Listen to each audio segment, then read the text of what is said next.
America, we have a good, geography here. So it's not often, I think, that, we're attacked.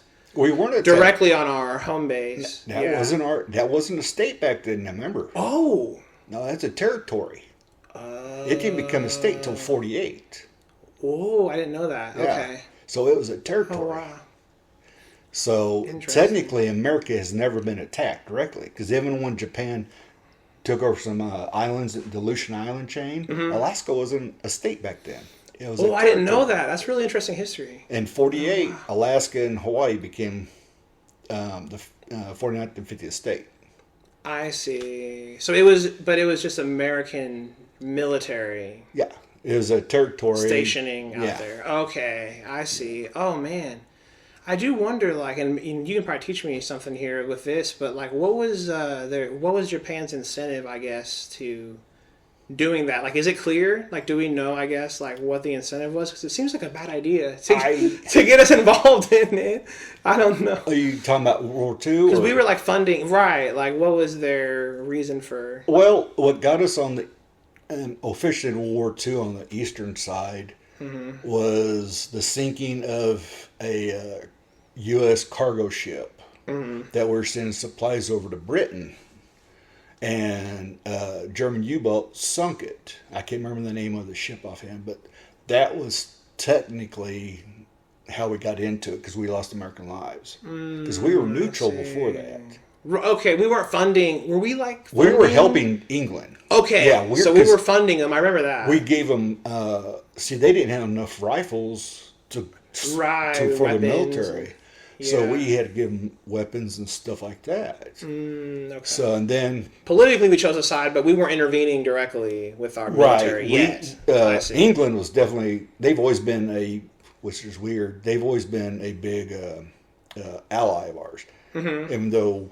Ironic, with the history, right? It's kind of one of those weird things. The redcoats are coming, yeah, and so. Oh wow! Yeah. We always have. I think it's because we align more on the political structure or the structure of our societies are more similar. I think.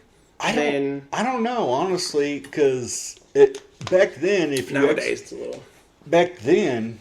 We were actually more aligned to the Mexican society or the Canadian society. Well, as far as on the other side, Europe versus Asia, right? Obviously not Russia, obviously not China, not India. Right. Yeah, we were definitely because back then most white people came over from Europe. Mm-hmm. Okay, and then obviously her family and your family, come up from Mexico or somewhere like that. So, what's interesting though is that how big of an ally Japan is. Again, the same weird scenario. They bombed us, but now they're one of our biggest allies. That's okay. Yeah, I see. Just like we defeated the king during the Revolutionary War. Now they're one of our biggest allies. We make friends in the weirdest ways. That is true. One of the most crazy things I think, as far as the U.S. trying to be a good guy in a war situation is after World War II, we were the only ones that had working nuclear bombs that were field battle proven at the time. So it seems like we could have basically done whatever we wanted in a sense. Oh yeah. I mean. At the time, and we decided to help rebuild Germany and help do things like that. So that's pretty inspiring when I learned that. I remember learning about.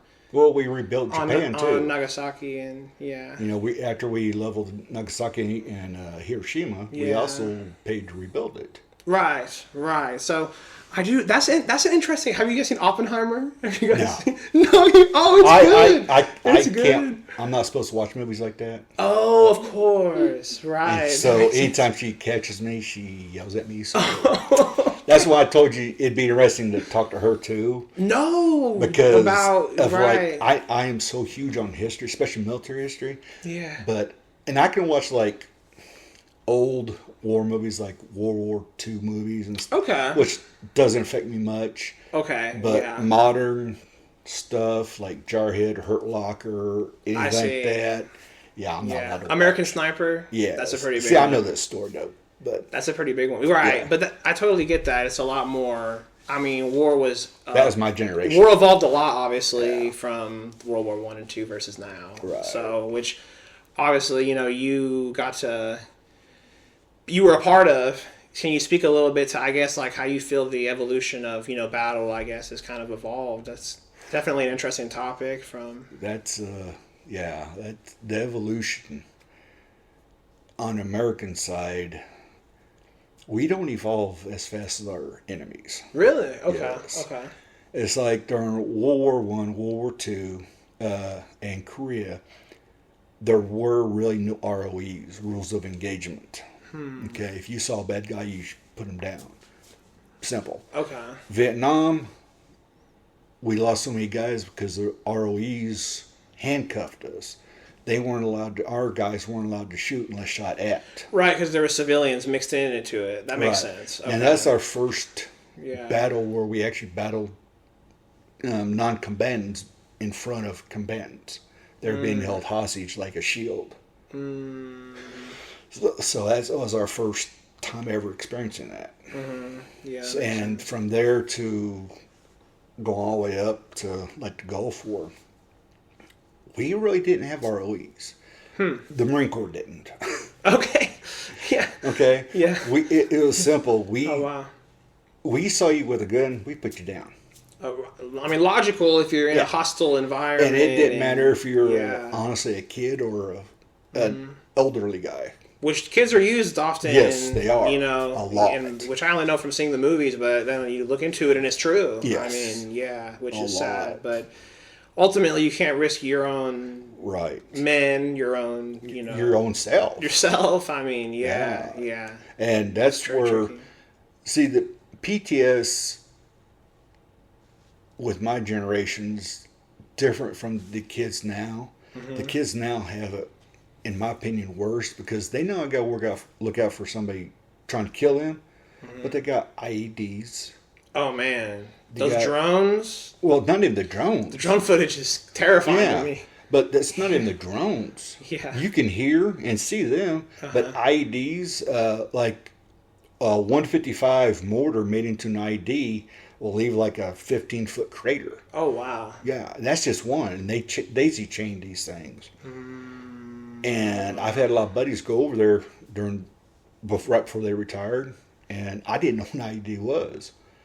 I'm like, it wasn't even a thing. Oh, that's interesting. Yeah, it wasn't even a thing. Yeah, because we didn't have to worry about IEDs back then. And I had to call a buddy and what the heck's an IED? Have people just got more clever with the IEDs? Oh yeah, with the it's an always evolving thing now. Like with the drones, now you got to worry about overhead.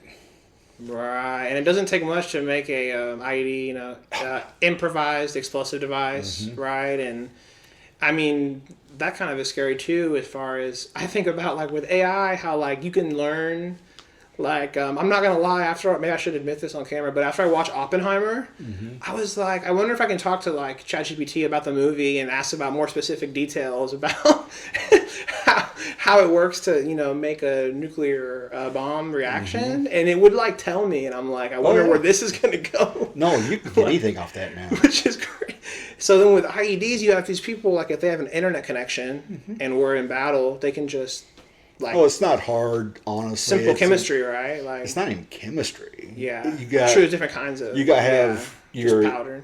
your ignition source, right? Your explosive and whatever you're using to ignite your ignition source. It's really easy. That's why cell phones are easy because they emit. All you got to do is have a blasting cap on the end of it. You call a cell phone, it goes in. Well, maybe we shouldn't. Don't do this at home. Don't try it at home. But consult a doctor. No. Yeah, I mean, and that's how. And like I said, I've never seen an ID. Right, but you can. Well, even with simple logic of engineering, you can. Yeah, that does make sense though. It's only a few parts. Yeah, it is. No, it's very, and that's why they're so common now. Yeah. But that is, I didn't think about the, like with IEDs being such a big part of, the anxiety, like the whole situation, Wow. Well, let's well, they had Claymore and things like that, but it wasn't. Yeah, they've been around for a long time. But it wasn't the same. No. Just like ability to hide it, you think, and like the. it's just the ability to hide. That's why. Oh, what's that I have? Shoot, I can't remember. It's one of the parts of my TBI and stuff. Hyper awareness. It's like we were at the corner cafe, and I'm like just like that, keeping an eye out. Well, it's a habit because you're always scanning. And these kids now that have to deal with IEDs, if they see like a tire on the side of the road, which you see all the time. Oh, the mindset you have to have. Yeah, and it's like you go under an overpass. You're looking. You got an overpass. You got cover up here. You got brush over here. Sniper position. You got a tire over here. IED. You got a UVEB over here. Another vehicle, and that's what they're experiencing. Oh, wow! So I get their mindset, and I understand why these kids nowadays can really be jacked up because of that. Wow. Yeah. Well, I mean, definitely the awareness about it now, at least, is there with like the recognition of it. Mm-hmm. And I know that I think in your generation, kind of how was the recognition? Was it mostly like non-existent? It wasn't known about at the time? What are you talking about? The TBI or PTS? Like PTS. Like no, it wasn't recognized. Like the just like the... It was, back then it was called shell shock. I want to say it was called PTS like late 90s, somewhere in there. Oh, okay. So kind of recent. Yeah. Okay. Wow. Yeah. And then I know they try to do things, but I kind of hear mixed things as far as like, I know the VA's efforts to, treat it, but then how effective is it really? Like, whenever they need help, like it can take a long time, right? Is that the main, and I'm sure you've seen it directly. Yeah. 20 years. 25 years of marriage. And, when I tell people that and I say, she deserves a sainthood, because she's put up with me for that long because of I'm crazy to begin with. I'm just a good old redneck, Yeah. But with all my head injuries and stuff I've sustained, she's put up with a lot. I mean, a lot. Wow. Wow. That's really something to put yourself like in the position to be a partner and help and just the whole nine. So I mean, she's the reason why I actually finally fought for my disability. Wow. Okay. Because as a veteran, I'm not seeing it.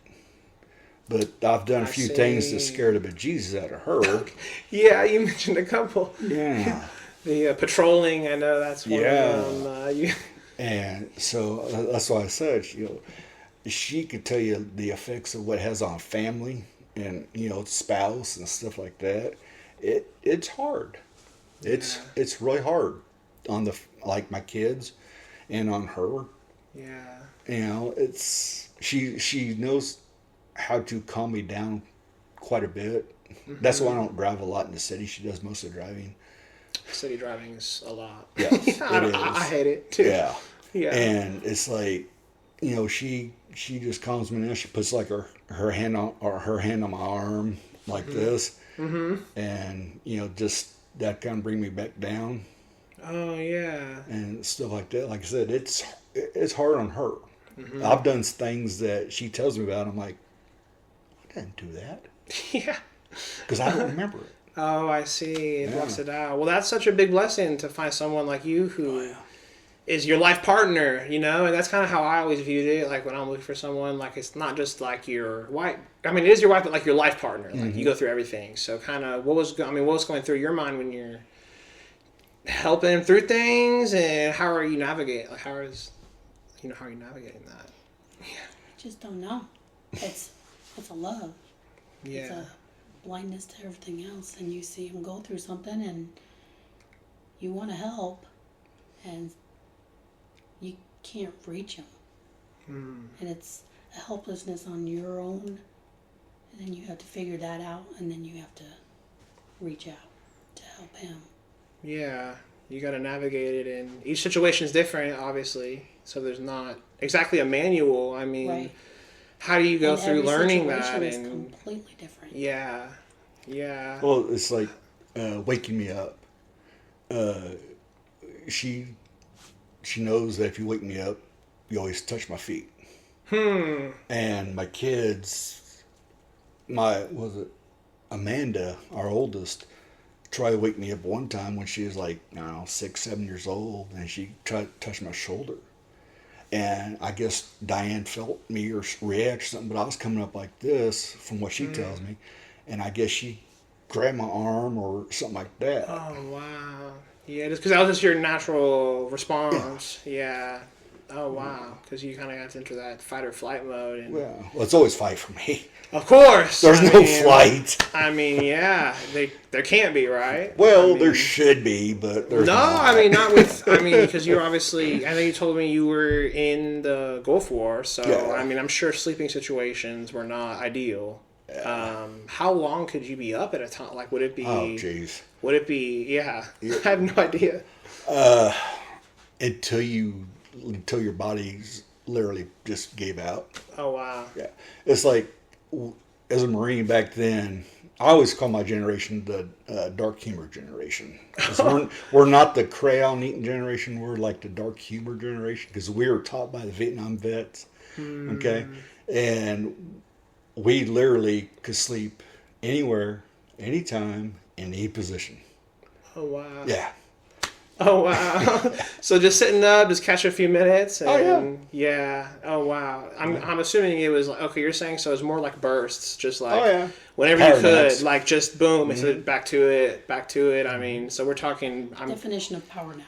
I mean, yeah, literally. I'm assuming it's like, so you could be awake for days Oh, yeah. at a time. Yeah. And man, that's such an intense, like, for your mind and the situation, and that's really, inspiring that there's people like yourself that do that, because obviously it's, why we get to enjoy a lot of our liberties. So, but That's the only reason why we enjoy liberties. It's, And that's what people don't understand. yeah, very You know, true. That's not to be political. Freedom is taken, not given. Right. And And not to get for sure. political, but that's one thing that drives me nuts about these people that hate guns. I have no problem with that. If you don't like guns, that's your opinion. I'm okay with it. Yeah. But what people, when they infringe on people like me that like guns, oh, you shouldn't have a gun, blah, blah. They forget that this country is founded with guns and violence. Okay? And I think the interesting thing about our gun violence is if you actually look at it per capita and you remove the, gang on gang, high crime, like police interactions, it's actually per capita, we're not really like that high worldwide. I mean, when you consider the vast majority of it, is in like the worst areas. I mean, we're in Kansas City. We can speak to that, obviously. I mean, there's some areas downtown where you just don't want to go. Right. And that's just how it is, And unfortunately. if you just look at the like the gang on gang or bad guy on bad guy and take just the average civilian out of it. Right. It's very rare. That per capita is very rare. Yes. Yeah, like people don't just randomly walk around and boom, boom. I mean, it can happen, But that's bad it's guy. super rare. It's like, it's a mentally insane. It is. Mentally insane person. I mean, I never felt like, if I'm around if I'm around a bunch of rednecks with guns, actually I'm going to feel pretty safe. Yeah. So, Exactly. I mean, to be fair, half my family are rednecks and I like guns, but I'm not going to feel like I'm in danger. It's only if you're in the wrong area, which, is obviously unfortunate that there's, a lot of areas like that. And obviously it's heavily, Hispanic and black. So that is sad. And obviously, but, that's not fair to kind of extrapolate that onto the entire population either. So, but there's reasons for that, we can also, I guess, talk about. But yeah, for me, gun control is a very interesting subject because, like, on one hand, when I was 18, I just went and bought an AR-15 because I like guns. I've been shooting since I was 3 years old.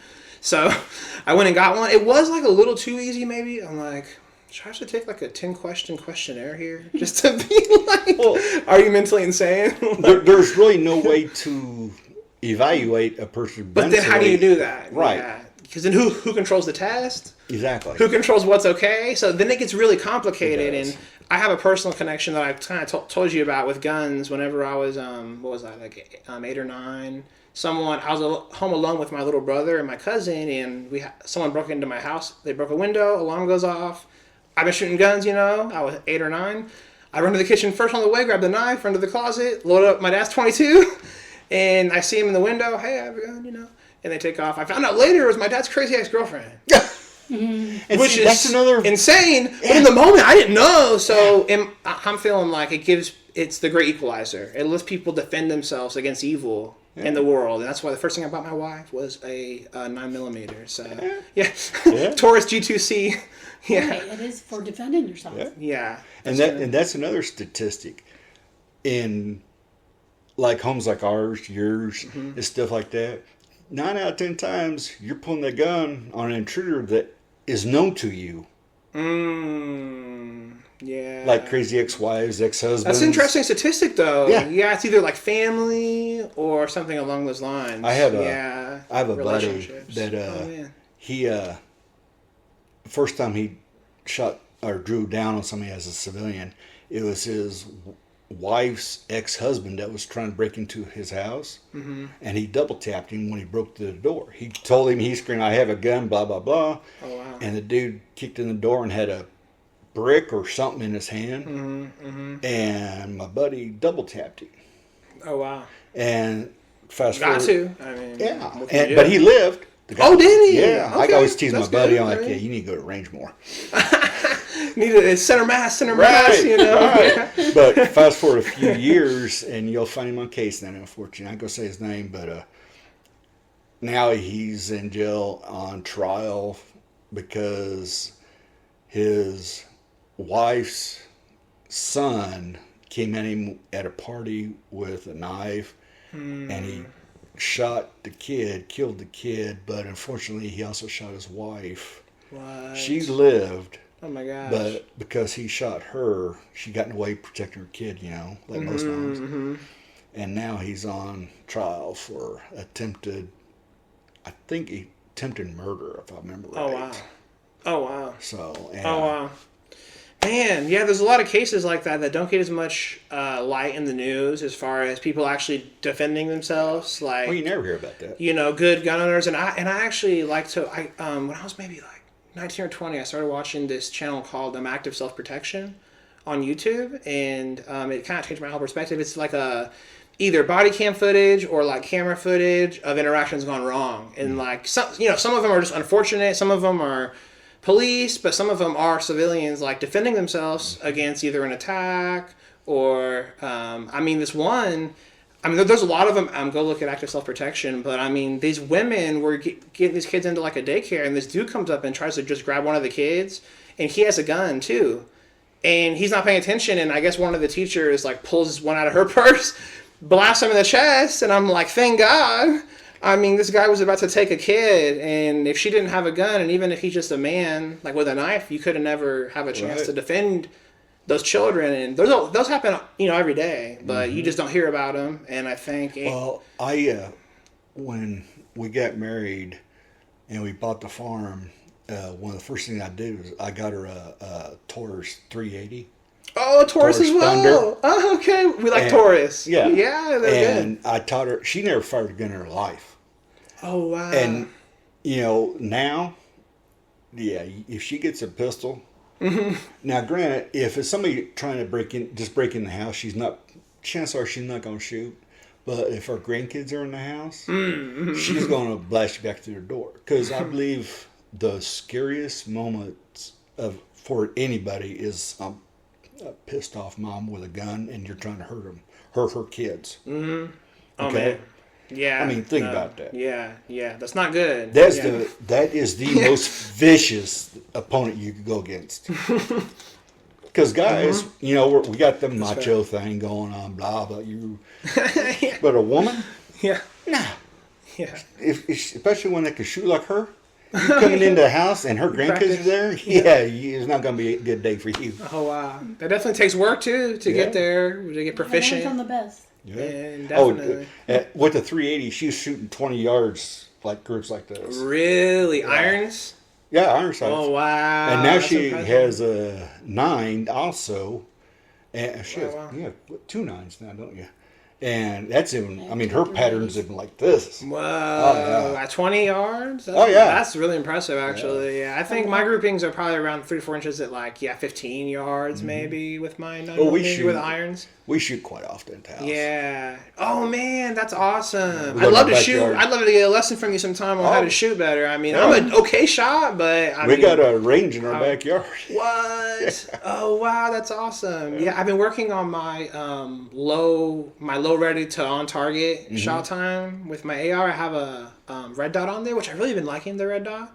Unfortunately, like if it goes out though, then you can still actually practice with it off as well, because you can still use it, and I can still hit at 40 yards with it pretty easily without the dot on. So I practice with that too. But yeah, I'm at low rate on target 2.2 seconds or something. Oof, that's slow. So 2 seconds. I know. I need to get better. I know. Well, I started at 4.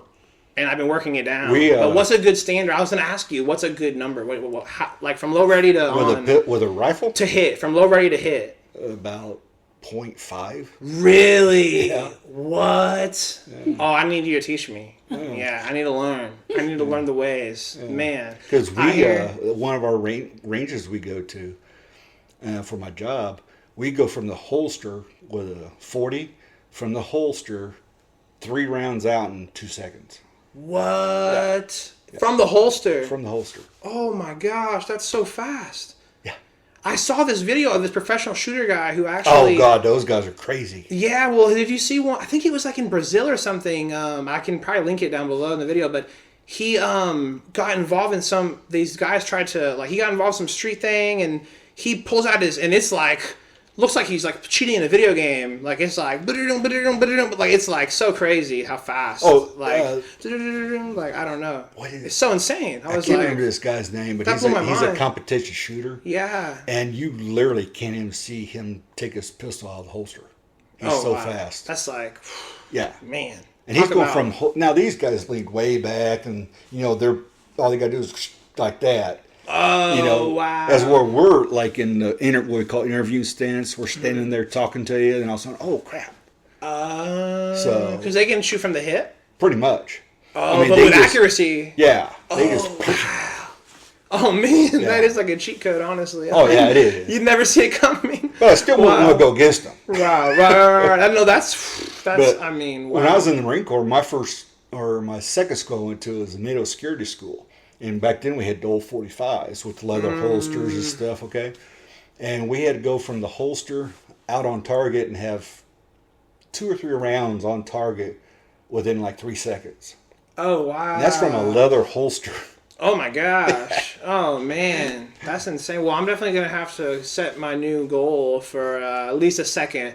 So, low ready to on in at least a second. So that'll be the new goal. Because if you're coming at 2.5 seconds from the low ready... I mean, that's I'll have to time it. I think it was maybe a little under 2. I'll have to, it'll be funny. I'll probably put in a clip and put myself on there. But yeah, I have the video of it. I went for... you should go from low ready to on target with 2 rounds down range in probably 0.5. I can go from here to boom, boom. Yeah. And then this timer starts when you first move, right? And then actually the timer starts after before you move. They say go, and then you have to go with it. Yeah. Oh, right. Yeah. And then there's a 1/4 second for just your reaction time. Yeah. So, oh, wow. No, I definitely got to set me. I don't go much. I used to shoot a lot growing up, but yeah, I haven't been going much. Like I used to. Yeah, I know. Lake City's a good one. Yeah. I like Lake City a lot. It's only $5 an hour, but you can only shoot 3-second groupings. Yeah. So how can you get your... Come out to my place. How can you get your... I know. I'll have her teach you. How can you get your splits... 3-second splits. How do you get your split down if you can only shoot 3 seconds? Yeah. That's, you should be shooting, 1/2-second splits probably? Probably. On a pistol or 1/4 second or I don't know. Yeah. It's crazy. Our son, he works with us too, with the same company I work for. And he, that competition between father and son. And he outshot me one time 3 years ago, and he hasn't been able to do it since, and everybody just makes fun of him. You can't outshoot your dad who's almost 60. It's come on. You do have a particular set of skills, as they would say. Yeah. Like Liam Neeson, but real life, you know? Yeah. Yeah. That's why I have a very particular. Yeah, That's I got you, very but, particular skill. but you in real life, yeah. Yeah, Oh, yeah. wow. Man, that's really impressive. Obviously, it's a skill that you continue to work on even. Oh, yeah. And Well, we just like shoot. it's kind of like meditative to shoot. I think people who don't shoot don't really have that. Like you wouldn't expect someone to have that connotation to shooting a gun. Well, it's a perishable skill. But yeah, It's a very perishable skill. If you Yeah. don't practice, you will lose that skill. That's that a good skill point. will deteriorate. But he also grew up hunting, Yeah. which also oh, even carried more. over into everything else, and then Yeah. his love for guns Oh, after the wow. military has also carried on into our farm life and everything else because we do hunting. Lots of Really? hunts. Oh, yeah. Oh, I want to go hunting so bad. I've barely ever gone hunting. I think like once with my uncle squirrel hunting. Well, they had shotguns. But she that's about it. never tasted deer till she was pregnant with our son. Oh, wow. And she had this craving for a steak. Well, at the time we couldn't afford it. She wasn't working. I wasn't making a lot of money back then, but I had deer chops. So I'm like, I got some chops for you. And she's thinking like pork chops. And I baste them and everything and marinate them the way I do and stuff. And I made like 4 of them. She ate 3 of them. Wow. And they're deer chops. Yeah. Oh, wow. And she's That's like, huge. no, they were only about yay What did big. they? Oh no! But the thing about meat is you should eat as much meat as possible. Honestly, in my opinion, that's how we do. We eat a lot of protein, like in our diet for fitness and stuff. But how did it taste? What was your impression of it when you Oh, it was first had delicious. it? Yeah, It was like super soft and yeah. oh my gosh, it was just Compliments to the chef as yeah, well. Yeah. melt in your mouth. Wow. Well, I was honestly afraid she was going to knock me out when I told her it was deer because she being a city He girl. he didn't say nothing until after I was. Oh, I'll take no. another one. Yeah. Oh man, kept feeding. No, I hear that our deer around in like the Missouri area too are particularly good because they eat a lot of like berries and stuff. Well, That's what I was hearing. Raspberries. in northern Missouri, you got to split Missouri in 2 places. Oh, okay. Okay, the deer down south, the meat isn't as tender, but it has a different taste because they got more like minerals in the rocks and the water and stuff down there. Oh, wow. And up here is the meat's more tender because we got more berries and grass and whatnot. So you got to split. Vegetation. Yeah. Oh wow.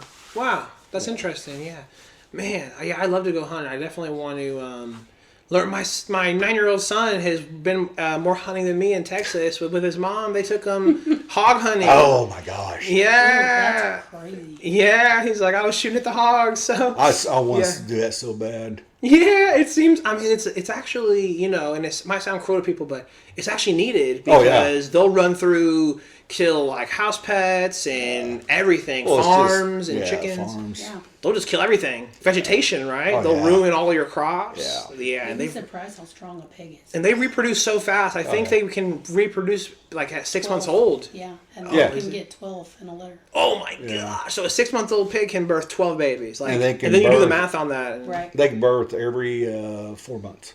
Oh wow! So the gestation period is 3 months, only- 3 months, 3 weeks, 3 days. Oh my gosh! That's a. No, they're vicious too, though. Yeah, Well, like the you would- cutters on them, I mean, are they'll get you. man. Yeah, no, that'd be something to do for sure. Because at least you also feel like you're doing a service. So I feel like it's like that for a lot of. I think that happened up in. Oh my gosh, was it like New Jersey or somewhere northeast? They did this thing like no more killing black bears, but then the human to bear interaction rate like skyrocketed, and they're like, okay, never mind, you should go kill the black bears because you don't want them just walking through your neighborhood. I think they're pretty nice usually, right? Like the actual deaths per year are very low. Listen, but it's a bear. I don't want to go against something that's bigger than me and furrier than me. Okay, I just have this thing about them big claws. Oh man, yeah. You know. No, someone actually just got just recently a Missouri man down in Arkansas actually got attacked by a bear. Very sad. Yeah, but I guess black bears. My brother put me wrong on this. He told me it's like 1 or 2 deaths a year. Oh, So, if that. if that. I think the average is less than 1. Yeah. But it's well, the like, black bears here in Missouri, in southern Missouri, you're talking 200 pounds full grown. I see. So we're almost as big as them, Yeah. so they're not as likely to want to engage. Right. I see. That And makes sense. we call them honey bears because I'm originally from Lebanon, Missouri. We always call them honey bears. Oh, Because that's, you always find wild honey, just track a bear. Because they go right to them. That's funny, like Winnie the Pooh, but Yeah, real life. exactly. That's really funny. Yeah. Except they're Without not. the T-shirt. Right. And the yellow Right. fur. Yeah. Yeah. Oh, wow. Okay. That's cool. Yeah, so I didn't even know that. I'll be honest, till you just told me that. I did not know we had bears in South Missouri. I knew about Oklahoma and Arkansas. We have there have been some sightings north of I-70. That's what I was seeing. But very, very rare. It's my nightmare to run into a bear. Black bear's fine. Yeah, brown bears are the ones that I'm... Well, black bear's all we got here. Right. Those are way out west, right? Yeah. So yeah, that's good. Yeah, I would never want to go hang out where the brown bears are at because those things are scary to me. Those are like. Well, I finally got a pistol that I'm not afraid to go to Kodiak hunting. Okay. But, Man. But even with my rifles and stuff like that, yeah, I still don't want to take a chance of hunting a Kodiak because they're like 1,200 pounds. They're or just. I mean. they're You're huge. just gonna piss it off. Yeah, like that's what I think of. Like even if you have a 9mm, good luck. Like it's gonna just make it angry. Yeah. It's like Bounce right off of them. It's like you need some slugs or something for those suckers. right. 12-gauge slugs. I mean, I'm sorry. When you shoot something with even a 9mm, which is a small caliber, you shoot something with a 9mm and it just ticks it off. Yeah. I mean, okay, I give up. Yeah, no. There's if it's black, fight back. If it's brown, lay down. That's what they say. If it's anything bigger than me, I'm shooting, then running. No, yeah, that's I know that was a thing with there used to be even bigger bears, the long face, I think. Oh yeah.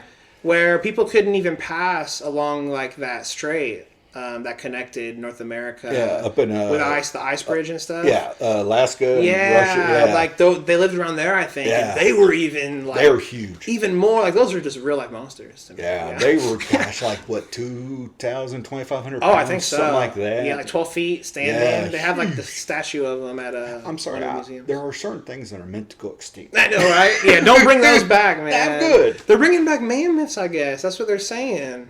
They're a clone-like. Yeah. That's what they're saying. They actually did bring back one of the. One of the.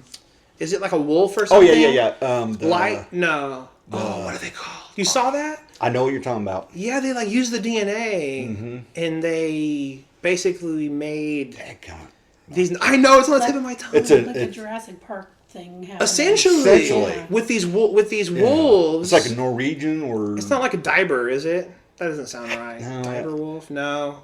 I can't remember. It's like a dire? Norwegian. They It's cross it some- with Norwegian yeah. wolf or something like that. I think it's pretty big though. Yeah, it's huge. It's like It's a 250, massive wolf. 300 pounds. Yeah. I'm like, oh man. And see, I think that's what's going to be a downfall, man.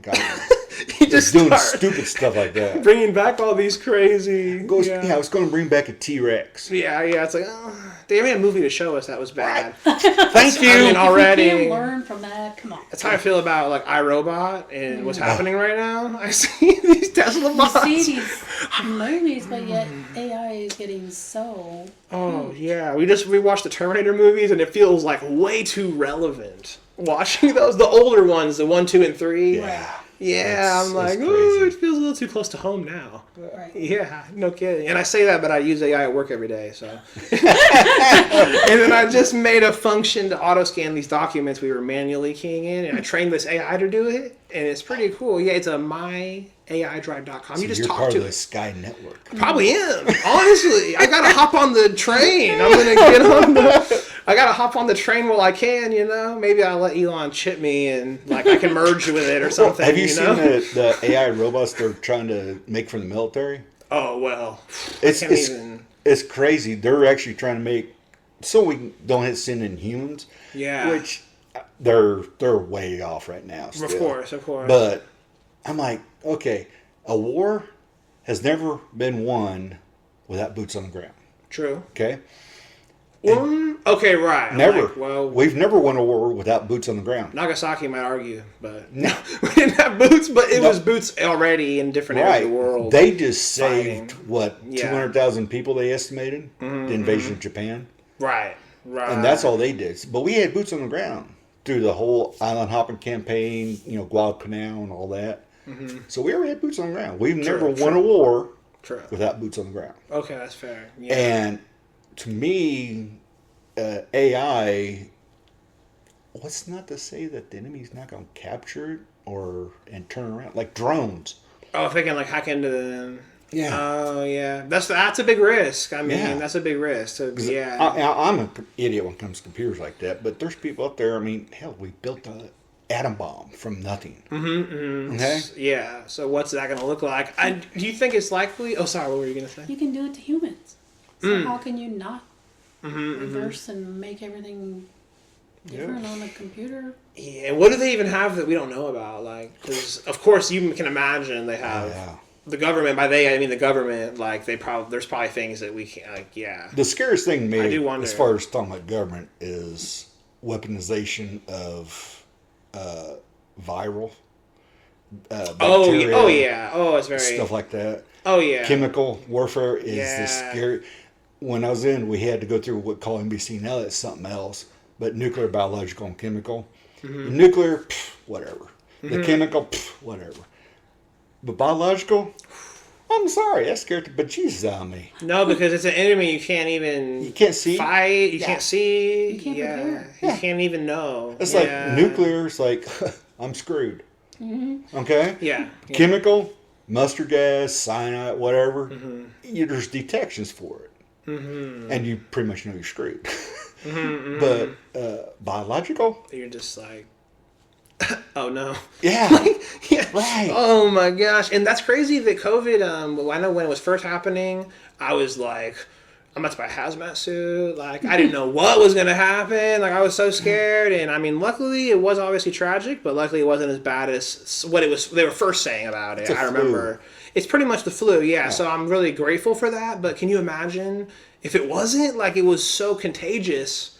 Such a highly infectious virus. Did you know it's been around forever? So crazy. Yeah, they just made a little modification to it. Yeah, it's SARS-2 weaponized it. versus SARS-1. And that was proven. That was proven now. They've made a release about it, and at first that was considered crazy talk. But of course, when they looked into it, it was being funded by the U.S. and by Fauci. The Wuhan lab was being funded, and so that has been proven. They weaponized it. But it's on the Lysol container. From way back in 60-something. Yeah. On Lysol containers. It even says... SARS? No, Corona-19. Corona. Really? COVID-19. Yeah. Oh, I'm going to have to look into that. I haven't seen that. No, it wasn't the Corona with the SARS-2. Right. But it still had COVID-19. Right. Oh, wow, yeah. No, that's true. It has been around. It just got a modification, which is the issue. Yeah, for sure. It became weaponized. Of course. It's so... It just seems like...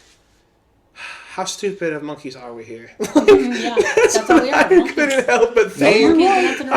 Whatever side of whatever you're on, it's I hope everyone agrees. Let's not start screwing with... It's going to happen, though. But the government's already doing it. I know. That's the thing. What can we do? Yeah. So, hopefully... It's like the Manhattan Project. Hopefully they're merciful to us. I know. That's it's exactly, my grandparents' Manhattan Project, what was that? And they were in World War II. Okay? My grandma and my grandpa. Oh, dang. Okay? And they didn't know what the atomic bomb was till it dropped. Right, exactly. Okay? And it was huge. That killed millions of people. And now they're weaponizing a flu to kill people in China. And mysteriously it comes over here. And mysteriously we're funding it, which is a little weird. That's what I'm saying. I'm a little confused. It's what else are they cooking up? Well, have you seen that new display of the drone show in China? Was oh my god, was it 20,000? Some crazy number of coordinated drones putting up a light show. But now I'm you just put little IEDs on all those, and you have a swarm of 20 or however many thousands of IEDs with AI in them. Oh my gosh! You just drop them on a city or something. That scares me too. There's so many things, and it's crazy. That's just what we're seeing.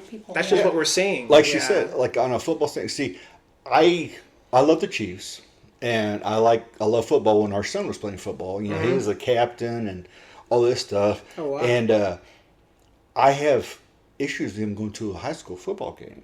Mm-hmm. Yeah, with the Groups fear. of people. Yeah, and if we do, we got to sit up the very top where nobody's behind me, or sit on the edge on the very bottom, right where I got ways to get out because of all the crap going around the world. I mean, if you want to scare people or put scare in the U.S., you're going to attack a mass crowd. Right, and crowds, that's the same reason I don't like crowds. Yeah. You just hear too many things happening. And on these drones, some of them are so freaking big that, back in World War II, more history. I'm full of useless information. No, I love it. I love the history. Back in World War II, the U.S. deviant minds made this bomb, kind of like a predecessor to the cluster bomb. But what they did, instead of blowing up or opening up and blowing out little bombs, they dropped these little metal things about that long, had fins on them, shaped like a bomb, and it was pure metal. They dropped them from 30,000 feet, and they dropped like 60,000 of them. Oh my! And you could you could hear them, but you're like, "What's going on?" And all of a sudden, they're striking you, going through helmets, going through complete bodies. I did not know that because they're going like 300 miles an hour or whatever at terminal velocity, but it's shaped like a torpedo or whatever, so it can go really fast. Yeah, and you can hear them because the wind on the fins. And can you imagine that on one of these big freaking things? Oh wow! That all you got to do is go up to. You wouldn't even need IEDs. Right. Yeah, that'd be tough for the drone to go that high, but eventually. Well, I don't know how high they go, but I'm just saying because the air gets too thin for. Right, but still, have you seen these huge ones? Yeah. They have like 6 props on them, and well, what was up with the drone sightings happening? Do you guys remember that? Yeah, we saw some. It was crazy. I don't know. I do shoot drones out of the sky. Hey, out where you're at, you're like, I'm just gonna take it out. Yeah, that's true. Yeah, cities is a little tougher though, because obviously the bullet's gonna come back. They got to come down somewhere. Yeah. Yeah. But this world just scares the crap out of us, and especially since our son's in the Navy. This one here really worries about him. Oh, he's in the Navy currently. Yeah. Well, he's in reserves. Okay. But on his first deployment, he went over to Kuwait. And, of course, she was scared to death for him, being a mom, obviously. Of course you're going to be. Yeah. And, she hated me during that time period that he was over there. But he called every, Saturday or Sunday. We called and talked, FaceTimed or whatever you call it and stuff. But the anxiety of between the calls, I'm sure as a parent, is stressful. Well, for me, because I went through it, it wasn't as bad. I see. But for Mama Bear, it's just, that's my baby. Yeah. I mean, it's one thing to, have the child and then raise that child and then just let go, but then knowing full well he's going to go into a problematic area. Problematic area. Rules conflict in the area, so... No, and that's he's one of actually those, doesn't run from danger. Wants to be the person that resolves. Right. And it doesn't, for those type of people, even when you get into like just a group setting, barbecue, some conflicts happening, there's always that one person that, I need to go make sure that these people aren't going to escalate into that one person is always the peacekeeper. And I raised one of those. Yeah. That's our son. Society needs people like that. I think there seems like there's less and less. Yes. He is a very good kid. He takes after his mama a lot. It's the good. No. His junior year in high school, he actually was the chaplain of his FFA. Yeah, FFA, right? FA? Oh, wait. I know what you're talking about. FC? FCA. Oh. Yeah, FCA, excuse me. FCA, okay, I'm like... Christian Athletes. Something like that. Yeah, FCA. Okay. And he also led both football teams in the middle of the field after the game and led them in prayer. And I have all this on video. It's like... Oh, wow. he actually got both sides. And the first time he did it was against Christian Academy, a big, I guess, Catholic school or whatever.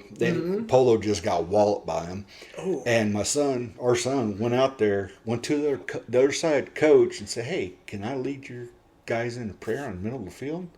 And he got both teams in the middle of the field. That, like this team over here just walloped this. They didn't choose sides. Nope. They all just intermingled. where they were. And, they put arms around shoulders like that and all knelt in prayer. And our son led them in prayer. Oh, wow. This is a 16, 17-year-old kid that's doing this. Yeah. And he, he's just that type of person. He has a big heart. Yeah, I really love that side, that part of religion. Like, I grew up going to churches, and I was in church band, too. It's a good time. It's in church school, with my mom, and my dad's side is Catholic, of course, right now. Mm-hmm. Right. Hispanic stuff. Yes, I definitely grew up around it, and, I always really appreciated, like, the stories, like, the morals, and I think that, like with anything, there's always bad actors in certain groups, but like, from my family, what I've experienced and everyone I've met, like, it's always just, it's a positive to society. And I think it's a history people wouldn't have got, like, if you look at it historically, it seems like an evolution of society to go from no faith to like a society with faith. And it really seems like that's kind of what I learned about it. 'Cause I went back and forth on how I felt about, religion, but I think ultimately I came to the conclusion that it's a net positive for society, and like that's what's wrong with society. It built nowadays. up society. Yeah, but it goes back to just faith and fear, or fear of faith. Yeah, just willing to believe in something bigger than yourself, I think, is really healthy. Like for your ego, for your morals decisions. Like when no one's around, but you still feel like, you're being watched in some sense, which is a good thing, though. Right. Like, God's eye watching is, like, I think a really powerful, way to live, for sure. Yeah, definitely. It comes back to, like, certain things that he has to deal with everything else. He has to, like, he loses that faith. And then it comes over, and then he switches into that person that is lost in between space, and then that's why I can't reach him, and it takes me a while to get to where he's at in order to reach him, because he has that faith, but the fear of everything else takes over, and then you get to that, and then where are you? You're in that land in between. It's really hard to describe, like no unless hope, you've been there. Maybe, yeah. Like I said, I always call it my PTS time. Okay, I'm going in my PTS mode, and most of the time I could feel it, and she'd kind of bring me out of it. But there are times trying to describe it to somebody who's never had to deal with it or whatever. Right. She's kind of learned how to bring me out of my PTS mode. No, I think that, yeah. Because it's a pretty good description. You know the triggers, but at the same time, there are the hidden triggers that he can't tell me what's going to trigger him. Right, how do you know? Yeah. Right. I mean, because we already know in the group setting, he has to be the one that's seeing everything going on. I mean, I'm a people watcher. Because people are just funny. That's true. It's like sitting there watching chickens in the yard. Yeah. Life as it happens. You lose hours just watching people, and you're like, Yeah. But I mean, it's just, I love that. you just don't know those triggers, and you have to be able to go with the flow, but be that person for someone else. How did you learn to, like work through that? Did you use any resources? Like how, like as far as, I guess when that was going on, I'm not sure if there was a lot of resources, I guess. But how did you gain the knowledge and work with them? Was it just conversation? She like actually how did you went to develop your skills? Appointment I had at the VA with my psychologist. Oh. And wow. he actually described a lot of common triggers that happens with people with PTS. Okay. And a lot. Of course, everybody with PTS has certain common triggers, but he told her that everybody's a little bit different, obviously, and that you have to learn his triggers, whether it be sight, smell, hearing, whatever. And over time, it's not foolproof and never will be, but with her, she can tell I'm getting into this mode if, I don't know, whatever, I start acting this way or whatever. I don't, most of the time I can figure it out. I feel it myself, but there's a lot of times I can't. And whatever I'm displaying, whatever symptom or trigger, she can usually get me out of it fairly fast by just talking to me or just holding her hand on my leg or anything like that. It's like I said, it's just she's had to learn over 25 years, and she's great at it. That's why we've never really been apart. Wow. In 25 years, 26 years actually, been together 26, married 25. Oh wow. So, and it's got married in 1 year. That's awesome. Yeah. That's awesome. It was meant to be. Oh yeah, 100. Yeah. And I tell people all the time that she should be a saint. Because for all you've done, just put up with all the BS from me in general. Okay. Outside of the. It takes a lot. Yeah. What are some? Then you throw in all the TBI and PTS and all that crap. Yeah. It's like she should be sainthooded or whatever you call it.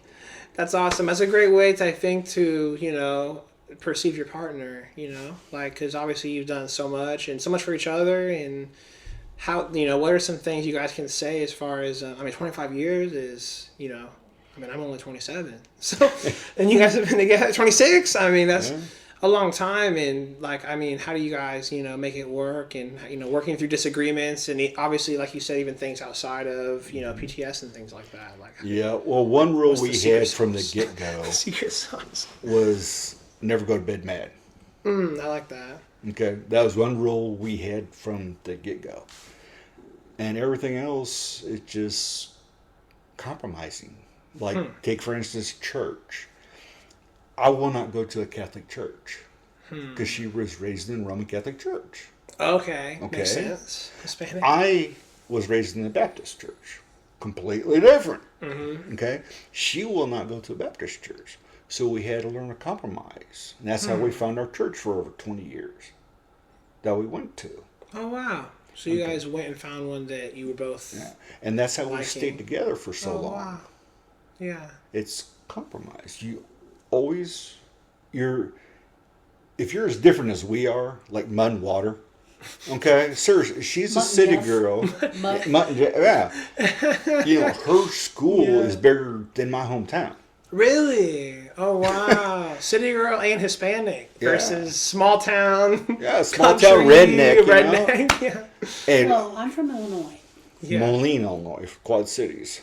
Oh, okay. Pretty good size area out there. So that's where the John Deeres were built. Oh, dang. Yeah. That's what my dad did. And Rock Island Arsenal. Oh wow. Yeah. Where's that at in Illinois? I'm kind of familiar with the cities. I make routes for trucks in Illinois. What's that around? Go Bettendorf, down I-80. Iowa. Oh, Iola. I know Iowa. Iowa. Isn't there a city called Iowa? But she's talking about Iowa. It's up there. You Yeah. go through Des Moines and then you come back down 74. Oh.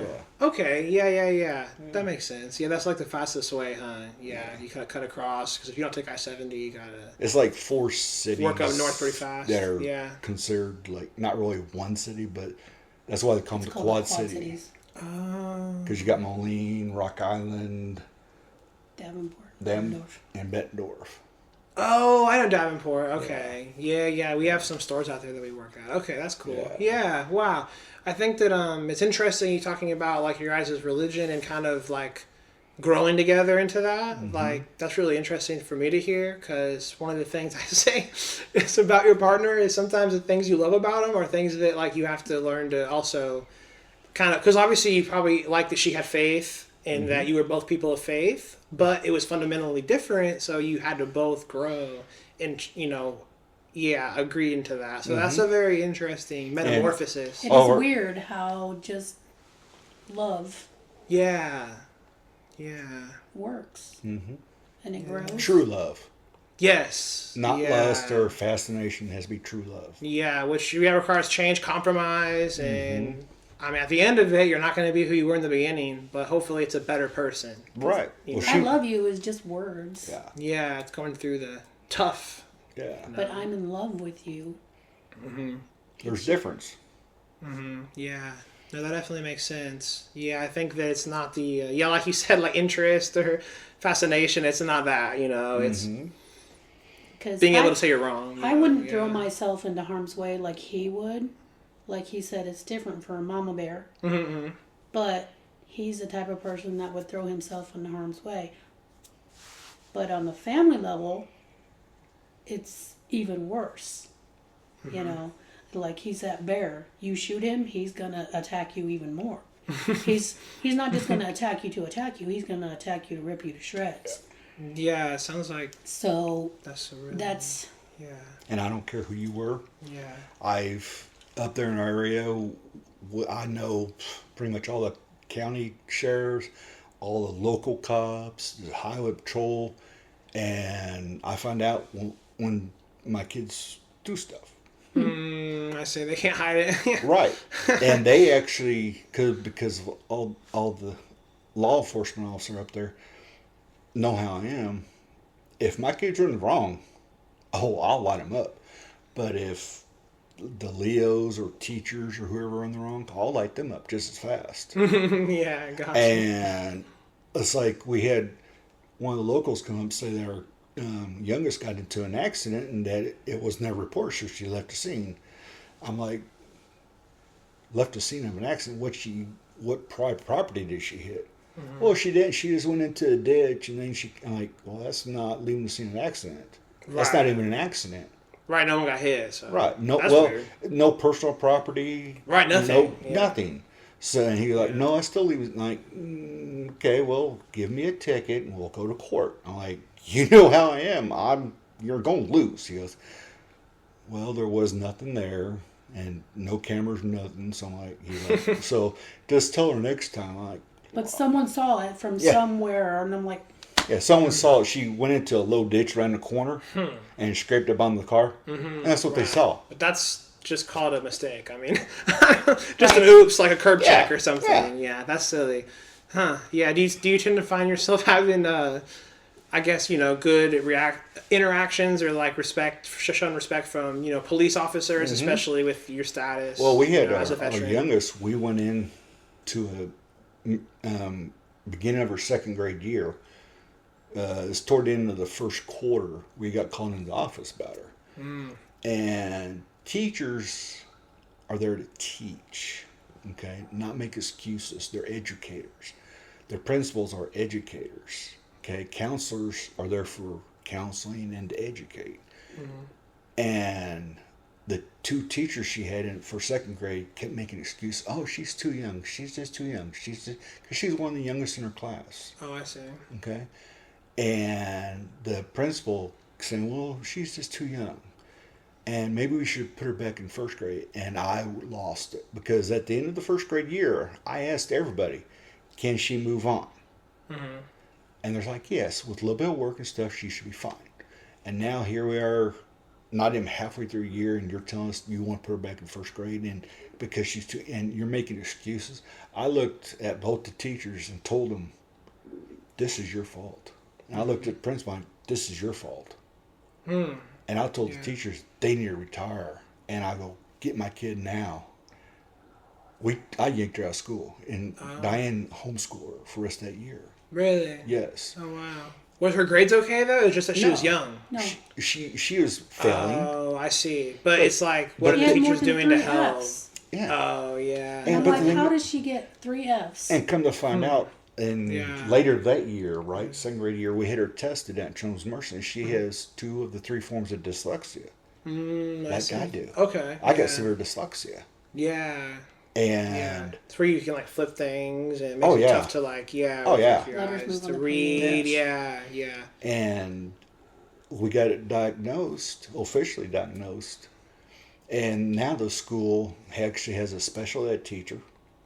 Wow. I mean, trained for dyslexia and stuff. Mm-hmm. And they actually have books now for dyslexic people. Yeah. They have all the Yeah. training now, all because of our daughter.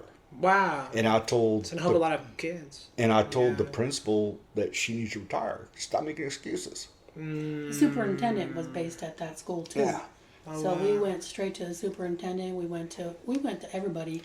I went we off said, and I mean, it was that day. that day. Well, why are we making such a big deal over it? Because it's a big deal. It is, and it's really hard that there's These not... are our children. Yeah, there's not as many resources maybe as there should be. My wife we homeschool our kids, and she does like an in-home care, and she had this one student, I won't say his name, but he, had, they found out after he started there that he had he had a form of autism, and for him to find care, like especially at like 3 and 4 years old, 5, like if the parents are working, Especially for a high on spectrum. and he was pretty. I mean, he could still, he could like talk. He could do things and listen. But yeah, it required a different, higher level of attention and specialized education that my wife just didn't have. And she's like, I want to help. I just don't know. That's not my specialty. But a lot of places don't have, like you're saying, like the Right. A lot of places don't care. yeah, exactly, because they're the minority, but they still exist. So especially if it's government funded, Yeah. it should be for everyone. Well, like, even if it's not government, if you're an educator, you should. I think they should teach you when you're going through school and all that stuff how to deal with all the kids. yeah, or because- how to at least recognize it. Yeah. Right. Too. And like I said, I was one of the guinea pigs back in the 70s for dyslexia. Back then, they classed us as mild retardation. Oh, okay. And then I think So it there was was. no That seems a little autism. Yeah, there seems was a little autism. extreme. Yeah. Right. Well, back then they didn't know what it was. They had no idea. Yeah. It was either retarded Yeah. or super Yeah. smart. Oh wow. And I think it was my 7th or 8th grade year. I went through a special program that in North Kansas City that the state and government funded, and to actually officially recognize dyslexia. And see, visually and hearing, I would swap words around and omit words and put words in and stuff like. And hearing also, you would say one thing, and if I'm not looking at you, like most people can look like this and still understand and hear you. I'm gonna skip words. I'm gonna mix up. But hands-on, mechanically, I'm in like way of high achiever because mechanically I can see stuff and just.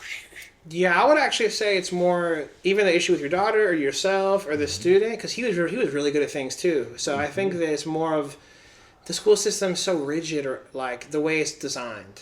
Not that sometimes it is the teacher's fault, but sometimes it's just the system, the way it's structured is, and we're pretty big on that. Like The teachers are limited. yeah, they are, and they like are. we homeschool our son who would be in 1st grade now, and I have no intentions of putting him in public school. We tried it; it was not an experience, but I just think it's so rigid, and it doesn't allow kids to either like flourish or to do what they're good at, like with what you're saying, like hands-on things. Of course, you still should have a base knowledge Right. of things, but if reading is not your strong suit, do you need to be being taught Shakespeare when you could be learning about mechanical things and trades and whatever it is, but just not that specific strong suit. Like I was always really bad at like biology. I just wasn't interested in it. I had no interest. If you're not interested in it, you're not Different gonna do it. sciences. and that's the thing. Physics. I was really good at physics. I was the year that I took it, I was a junior, but so I actually skipped a grade. So like when I started senior year, I was 16 at the start of the year, and I was 15 at the start of my junior year. And I took the AP Physics exam that year, which had one of the lowest passing rates. And I actually looked at it, was like 35% or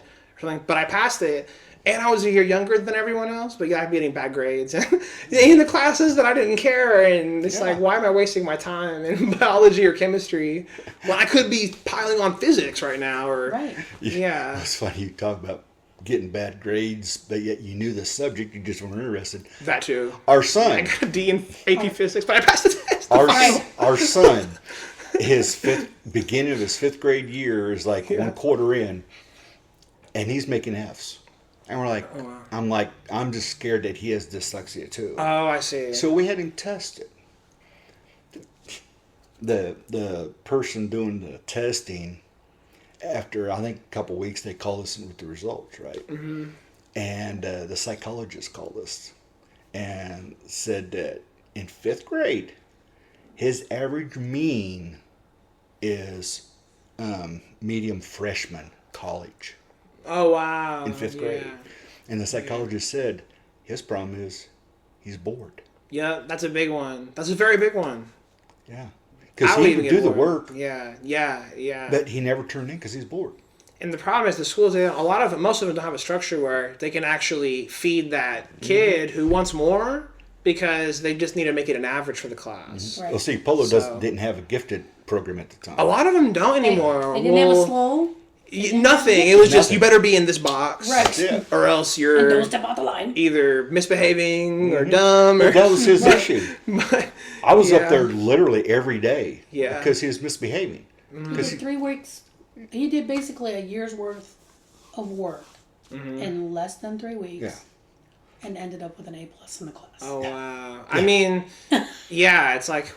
I wish there was a more updated structure to, especially nowadays with all the specializations, like with what you're saying, like being in the workforce, do you want your world's best mechanic, or do you want the mechanic working on your car to have spent this much time on, biology or something? Right. You just learn the basics, spend a little bit of time. It's like me. I have a fascination with guns. Yeah. Okay. Machinery. Yeah. Are you going to put somebody like me and make him be a biologist? Right. It's like, not suited for chemistry. Yeah. I'm the person that's going to blow stuff up because I'm bored. Yeah. And I'm the person that's going to rebuild it. Yeah. Because I'm the architect. Yes. There you go.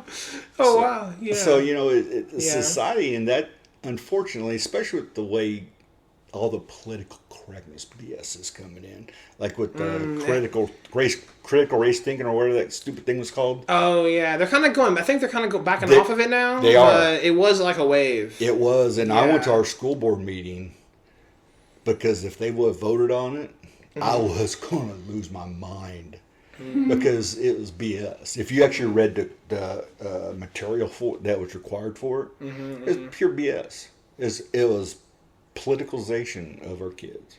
Yeah, and they're just too, I think that applies to a lot of things, like even certain biological things. Should you be teaching third graders about certain things? Like, no matter what your belief is, but just even anything about it is at a place, for government-funded education. It's like in elementary, we learned English, history, Reading cursive. Oh, yeah. Okay. I was one of the last to learn cursive, by the way. I can write cursive. And not very many people can. Not very many. When I found Nor out, can they read it. When I found out He that can't read mine. our school, our kids' school, didn't teach cursive, I'm like, what?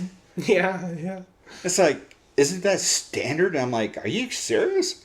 No, when I was in banking, I'd tell the kids to sign for their... I say kids, they were like 19 or 20. Like, sign for your account. And they're like... Yeah, my daughter. Like, printing. I'm like, where's Our your daughter's I signature? like signed that. my name, and she goes, "Mom, I can't read that." and I said, "Well, it says sign your name. Please sign your name." Yeah. And she writes it out. I'm like, "Do you not know how to sign your name?" Nope. No, I never learned that.